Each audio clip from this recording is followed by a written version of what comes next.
Okay. So the question is, how can we be the recipient of the grace? How can we receive grace in our life? Grace is always there. What exactly is the meaning of grace? What do you understand by grace? So grace, I can give you an example.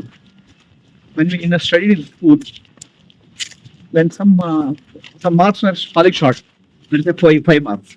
So the teacher will give you grace marks. 5 marks is gives. This is called grace marks. Okay, grace is something which is given to you without you asking. You don't ask for it. It's given to you. What is needed for you? What is needed for a student to pass 5 marks? The grace is given. Grace marks is given. So what is needed for you in your life is already been given completely. Morning you get up, the 5 elements are there: space, wind, fire, water, and earth. You didn't ask for it. It is given to you. Your heart is beating. Your whole body is functioning.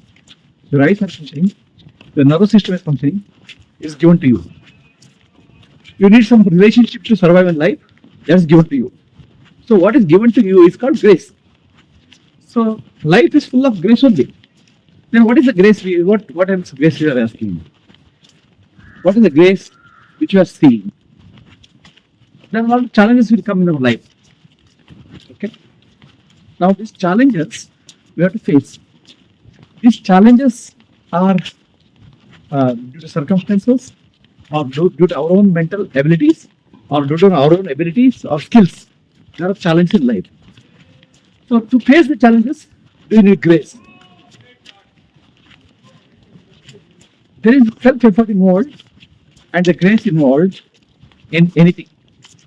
Grace is what is given to you. Self-effort is what you do. For example, daily you have to do some work. You know, today I want to work. I want grace to work to happen. It will not happen that way. As long as you have individuality, this is self-effort involved. As long as you sense of I am the doer, self-effort is involved. So the grace has two components. One is divine grace and your own effort. I would call it your grace and God's grace. Both have to work together. Your grace and God's grace. So grace, in a sense, is like an infinite ocean. From ocean, how much one can draw depends on how much water one can draw. Depends on what vehicle, what instrument he has. A person with a bucket will take more water.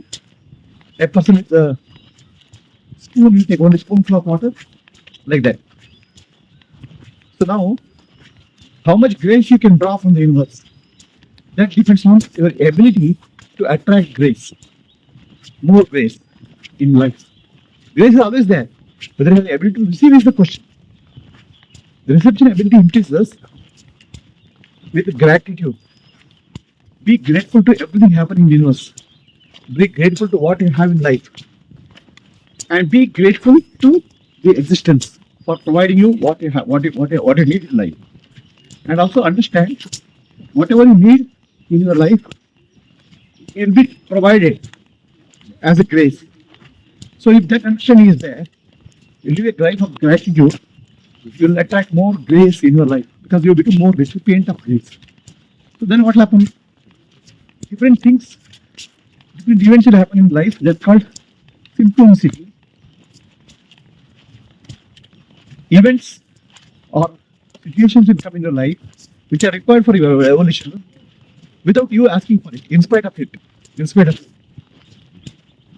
So you need something in life for your evolution. It will come. But now we have a problem. What comes in our life, we have two classes. Oh, this I like, God has given me, it's grace. This I don't like, that God has given me punishment. So that's false. Situations are either both types are given by grace. Something is favorable, something is unfavorable. Both favorable and unfavorable will have hidden blessings in that. So are you able to discover that? Then you will live in gratitude. Then the grace will flow. So let us say this unfavorable situation happen in life. Then you think that I have done some wrong, I have done some mistake. Okay, I have been punished. So that's not correct. Even there is a grace hidden in that.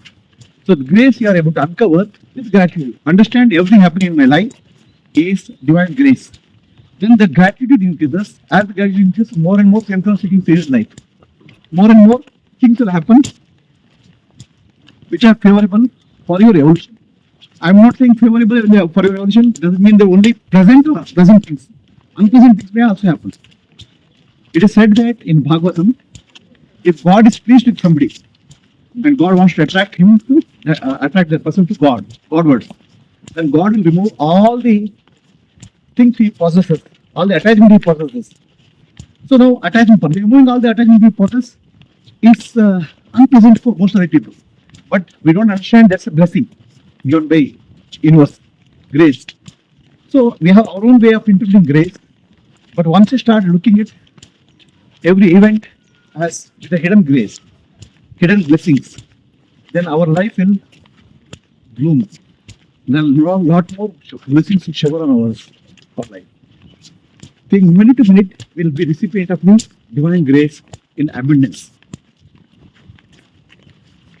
So now I'll say that two graces are required. On the divine grace and your grace. God's grace and my grace. What is God's grace? God's grace is to provide everything what you need. It's already been provided. Are you aware of what is provided? You want more. There's wanting is not what God provides.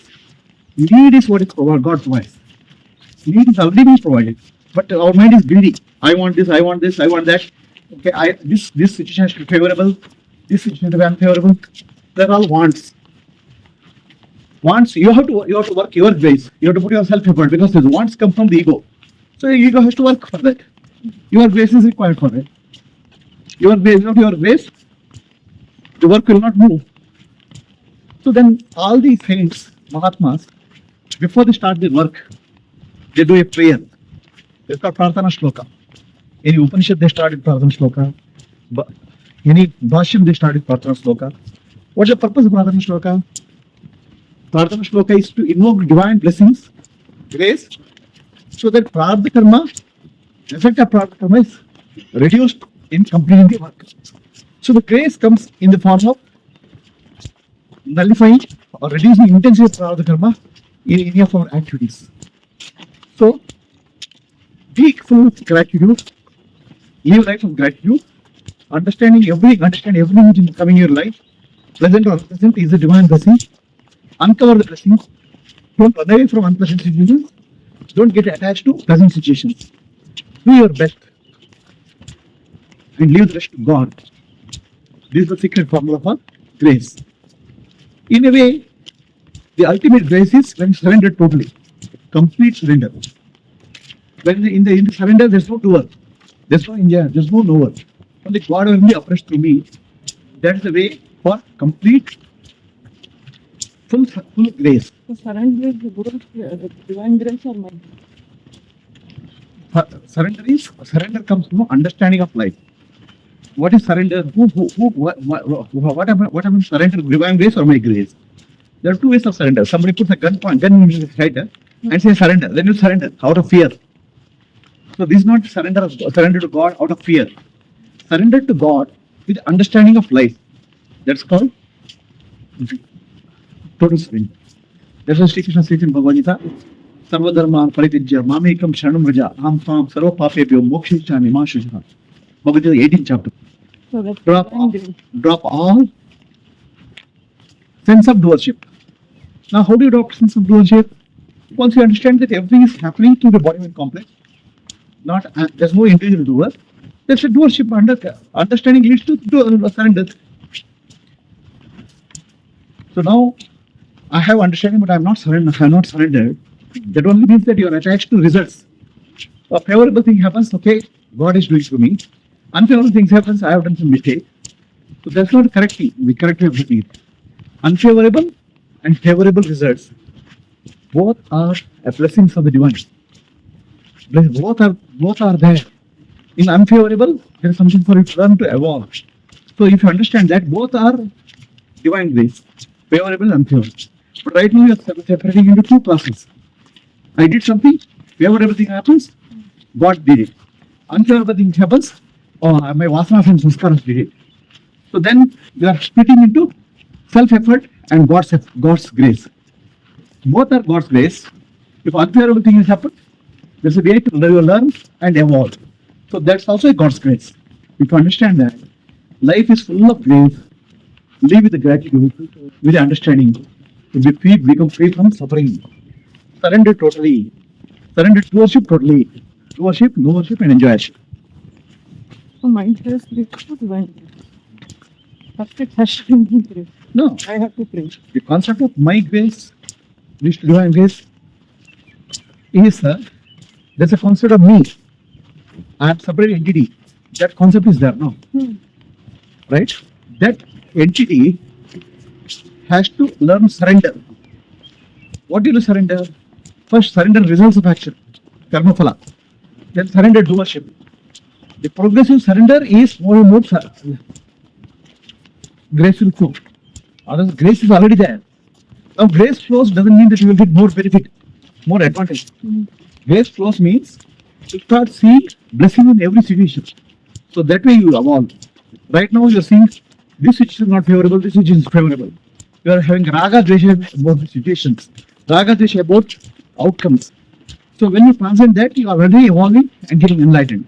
So that is the meaning of real grace.